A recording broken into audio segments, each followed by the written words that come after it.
السلام عليكم يا أمهات ويا آباء. في بودكاست زهرة إحنا مش بنحاكم، إحنا بنتعلم، مش بنلوم، إحنا بنراجع نفسنا، مش بنحكي عن الغلط علشان نحزن، لكن علشان نصلحه ونبدأ من جديد. السلسلة دي وهي رحلة صغيرة جوه عالم التربية، رحلة بنكتشف فيها إن الغلط مش دايماً في الطفل، أوقات بيبدأ مننا إحنا، من طريقة، من كلمة، من نظرة، من نبرة صوت. يمكن بنفتكر إننا بنربي، لكن الحقيقة إننا بنبني أو بنهد من غير ما نحس. كل حلقة بنحاول نقف لحظة، نفكر: هو أنا ليه ابني بيعمل كده؟ هو ليه ما بيسمعش الكلام؟ ليه بيرد؟ ليه بيكذب؟ ليه بيتغير؟ وساعتها بنكتشف إن الطفل مش ضدنا، ده بيحاول يقول لنا حاجة بس بلغته الصغيرة اللي مش دايماً بنفهمها. والنهاردة حلقتنا عن موضوع حساس جداً، كتير من الأمهات بتشتكي منه كل يوم، وبتقول بغضب أو بحزن: ابني بقى يرد عليا بقلة أدب. كلمة بتوجع القلب، مش بس علشان الرد، لكن علشان الإحساس اللي وراها. إحساس الأم اللي كانت شايفة في ابنها طيبة بقت شايفة تحدي. إحساس الأب اللي كان شايف احترام بقى يسمع نبرة رفض. لكن خليني أسألك سؤال يا أم الحنونة ويا أبي الطيب: هل ممكن يكون الغلط مش بس في رد الطفل، لكن في أسلوب الحوار اللي وصله للنقطة دي؟ أوقات بننسى إن الاحترام ما بيتعلمش بالصوت العالي ولا بيتزرع بالخوف. الاحترام الحقيقي بيتغرس بالقدوة وبطريقة كلامنا معاهم. وده اللي هنتكلم عنه النهاردة، عن الغلط اللي بيخلي ابنك يرد بقلة أدب، والغلط اللي ممكن يخلي الطفل يفقد احترامه ليك من غير ما يقصد. هنفهم مع بعض إزاي أسلوبنا ممكن يكون بيبني أو بيهد، وهنحكي عن حكايات من الجدات ومن قصص الصحابة والأنبياء اللي علمونا يعني إيه أدب حقيقي في الكلام.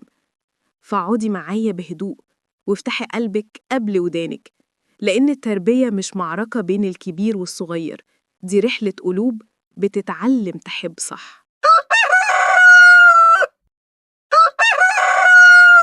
لما بنسمع كلمة قلة أدب، أول حاجة بتروح لذهننا إن الطفل غلط. لكن الحقيقة يا حبيبتي يا أم كل أم، قبل ما نحكم لازم نسأل نفسنا: هو اتعلم الأدب منين؟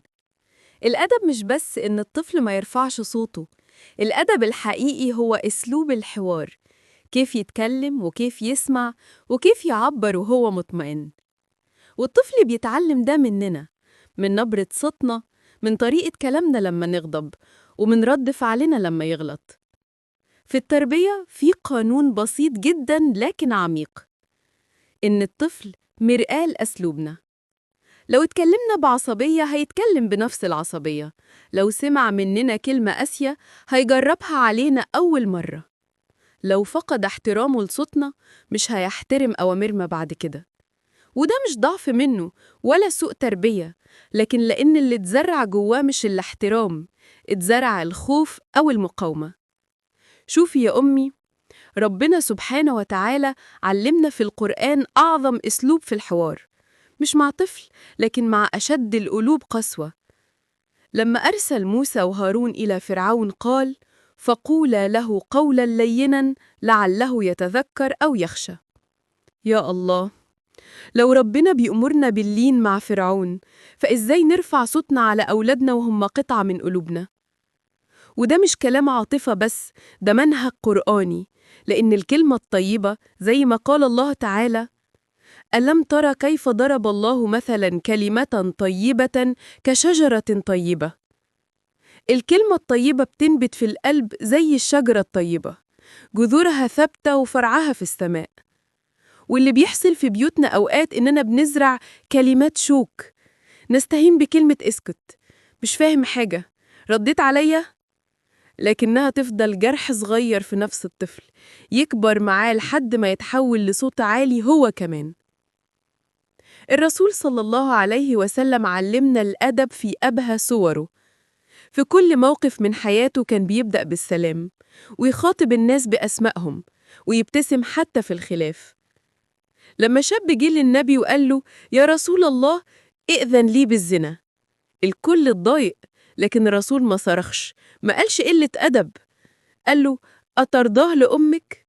وبدأ حوار فيه عقل ورحمة لحد ما الشاب خرج مطمئن ونادم. شفتي الجمال؟ ده الأدب اللي بيتولد من الرحمة مش من الخوف. يا أمي الغالية، الطفل اللي بيرد بقلة أدب مش محتاج عقاب، محتاج نموذج، محتاج يسمعنا بنتكلم بأدب حتى وإحنا غضبانين، محتاج يشوفنا بنعتذر لما نغلط، محتاج يتعلم من لساننا مش من عقابنا. لأن التربية مش درس بنشرحه، دي مشهد بيشوفه ويتكرر قدامه كل يوم، وكل مرة بنرد عليه بعصبية هو بيتعلم إن الرد بصوت عالي مسموح، وكل مرة بنرد عليه بهدوء هو بيتعلم إن الاحترام حتى وقت الغضب. وعلشان كده لما ابنك يرد اسألي نفسك قبل ما تزعلي، هل سمعني وأنا برد على بابا بنفس الأسلوب؟ هل شافني لما زعلت مسكت نفسي؟ هل قلت له يوم كلمة طيبة بعد ما صرخ؟ لأن التغيير مش في ابني، التغيير بيبدأ مني أنا. ربنا سبحانه وتعالى قال: إن الله لا يغير ما بقوم حتى يغيروا ما بأنفسهم. وده وعد من الله إن التغيير يبدأ من قلب الأم ومن نية الأب. لما نغير الطريقة هنشوف الاحترام بيرجع لوحده. خليني أقولك سر صغير، الطفل اللي بيحبك مش عايز يقلل من أدبه، هو بس مش عارف إزاي يعبر عن نفسه. ساعديه بالكلمة، بالابتسامة، وبالقدوة. وقتها مش هيحتاج تعليمي إزاي يحترمك، هو هيحترمك طبيعي لأنه شاف منك الاحترام قبل ما يسمعه.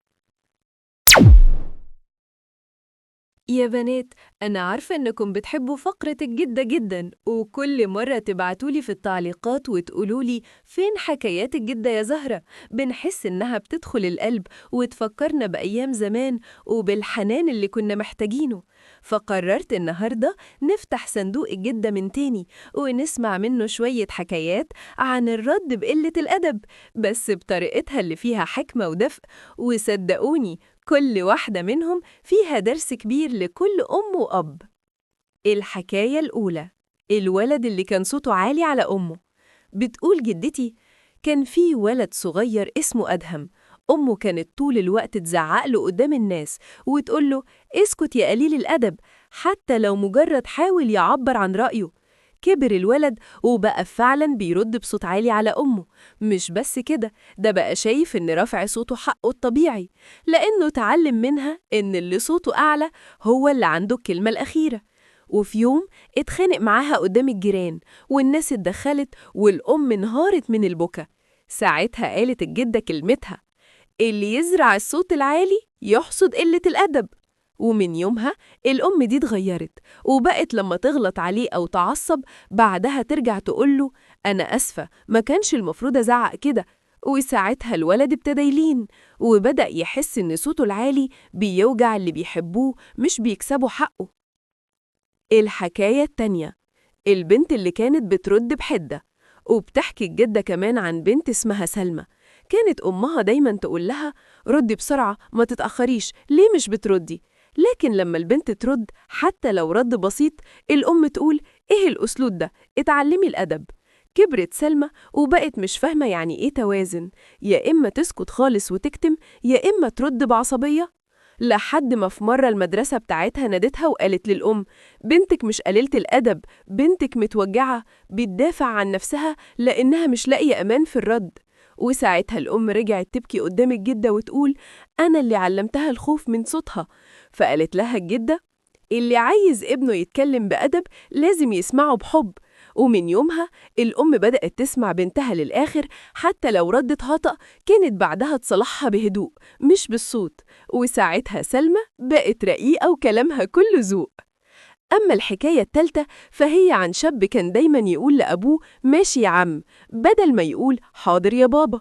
الناس كانت تشوفه قليل الأدب، بس الجدة اكتشفت الحقيقة: الولد ده اتربى في بيت الأب فيه دايماً بيقوله: انت فاكر نفسك راجل؟ أو اسكت ما تفهمش في حاجة. يعني ولا عمره حس إنه أبوه شايفه راجل ولا بيحترمه. فبدأ الشاب يرد بنفس الطريقة اللي اتربى بيها، بقلة احترام. وساعتها قالت الجدة: الولد اللي ما يحسش بإنه محترم عمره ما هيحترم. ولما الأب ابتدى يغير طريقته ويقول له: أنا واثق فيك يا ابني، الولد بطل كلمة ماشي يا عم وقال: حاضر يا بابا، من نفسه من غير ما حد يعلمه. يا جماعة، كل الحكايات دي بتقول لنا حاجة واحدة: الولد اللي بيرد بقلة أدب مش بيتولد كده، بيتربى كده. لما نحترمه هيحترمنا، ولما نسمعه هيسمعنا، ولما نعامله كأنه إنسان ليه كرامة وصوت مش تابع بينفذ، وقتها هنتفاجئ إن الولد اللي كنا بنزعقله علشان يتأدب هو اللي هيعلمنا الأدب بالحب.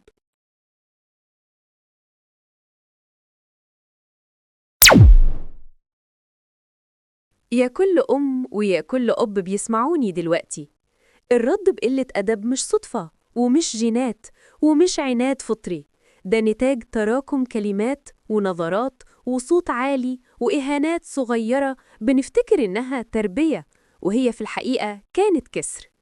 يا جماعة، أولادنا بيتعلموا مننا الأدب مش بالكلام لكن بالقدوة.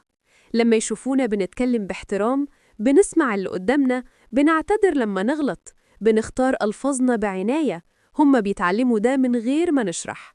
ولما يسمعونا بنزعق أو بنقلل من بعض أو بنتكلم عنهم قدام الناس باستهزاء، هم كمان بيتعلموا قلة الأدب بنفس الطريقة اللي إحنا بننكرها عليهم. الاحترام مش في إن الطفل يقول حاضر يا ماما وهو بيعيط جوه، ولا في إننا نكسر شخصيته علشان يرضينا.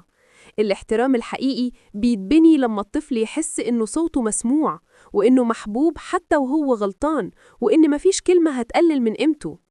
كلنا بنغلط، وأنا أولكم، بس الجميل في التربية إننا نقدر نصلح في أي وقت. النهاردة قبل ما تنامي، روحي لابنك أو بنتك وقوليله: أنا يمكن زعقتلك أكتر من اللازم قبل كده، بس والله أنا بحبك ومش عايزاك تفتكر إنه صوتي العالي كان أسوأ، لأ، كان خوف عليك. وشوفي إزاي عينيه هتلمع وإزاي هيحضنك كأنه كان مستني الجملة دي من سنين. يا أمهات، يا آباء، مش كل رد قاسي من الطفل بيستحق عقاب، ساعات بيستحق حضن. مش كل كلمة خارجة محتاجة صرخة، ساعات محتاجة حوار. مش كل تصرف مزعج نرد عليه بالعقاب، أوقات الرد الصحيح هو فهم السبب. علموا أولادكم الأدب بالحب مش بالخوف، ربوهم على الثقة مش على القلق، واجعلوا بيوتكم مليانة احترام متبادل، لأن البيت اللي فيه احترام عمره ما يطلع منه طفل قليل الأدب. وأنا متأكدة يا أمهات إنكم هتبدأوا صفحة جديدة مع أولادكم بعد الحلقة دي. يلا نرفع إيدينا سوا ونقفل قلوبنا على لحظة صدق مع ربنا. اللهم يا من علمت داود الحكمة، ويا من ألهمت لقمان الرشد، ويا من جعلت من رحم الأم رحمة تشبه رحمتك، اهدنا في تربية أولادنا كما هديت أنبياءك في رعاية أممهم.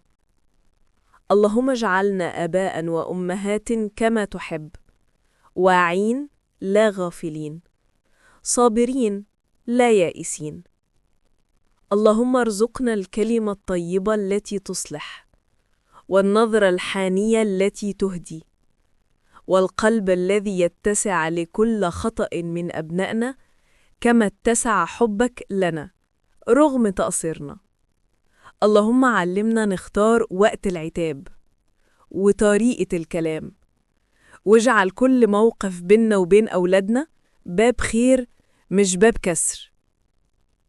اللهم لا تجعل الغضب يسكن في بيوتنا، ولا الصوت العالي يحل مكان الرحمة، ولا الكبرياء يمنعنا من الاعتذار لأولادنا. اللهم أصلح بيننا وبينهم، وارزقنا الحكمة في التعامل معهم، واجعلهم قرة عين لنا في الدنيا والآخرة.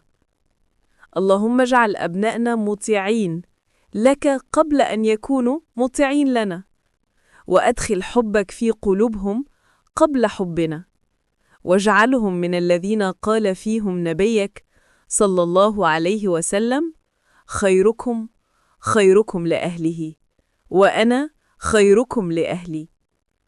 اللهم اجعل بيوتنا عامرة بالسكينة، وحياتنا مليانة بالحب والبركة.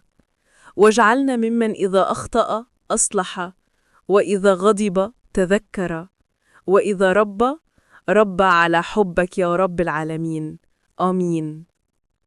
اللهم اجعل كل أم وأب يسمعوني دلوقتي سبباً في صلاح جيل جديد، جيل يعرف الأدب الحقيقي، ويفهم إن الاحترام مش خوف، وإن الحب مش ضعف، وإن التربية مش صراخ بل رحمة ورفق.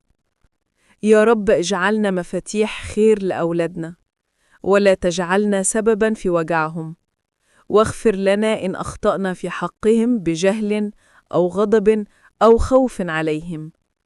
اللهم تقبل دعاءنا، وبارك في أولادنا، واكتب لكل أم وأب يسمعوني دلوقتي راحة في القلب، ونوراً في الطريق، ورضاً في العمر كله. آمين. لو الدعاء ده لمس قلبك ولو بكلمة واحدة، اعملي لايك وشاركي الحلقة مع كل أم وأب محتاج يسمعها، واشتركوا في قناة زهرة للتربية والأسرة السعيدة علشان نكمل سوا مشوارنا، مش بس علشان نتعلم، لكن علشان نصلح ونحب ونبني جيل مختلف بجد.